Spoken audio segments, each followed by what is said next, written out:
Чего хочу рассказать про нашу европейскую толерантность.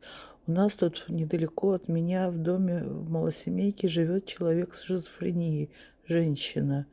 У нее очень такая шизофрения, прямо шизофрения. Соседи дико страдают. Я уже много раз была в больнице, таблетки она не пьет. И главное, она одинокая, находится под опекой города, как бы социалка, все, и никто не знает, что с ней делать. У нее газ отключен, коммуналку она не платит, подавали за нее за долги в суд. Там сказали, что она больной человек, ничего не могут сделать.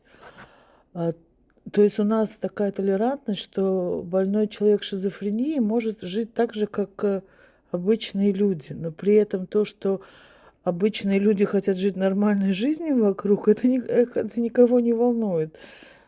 То есть как это такая ситуация, что как с этим бороться, это невозможно, неизвестно.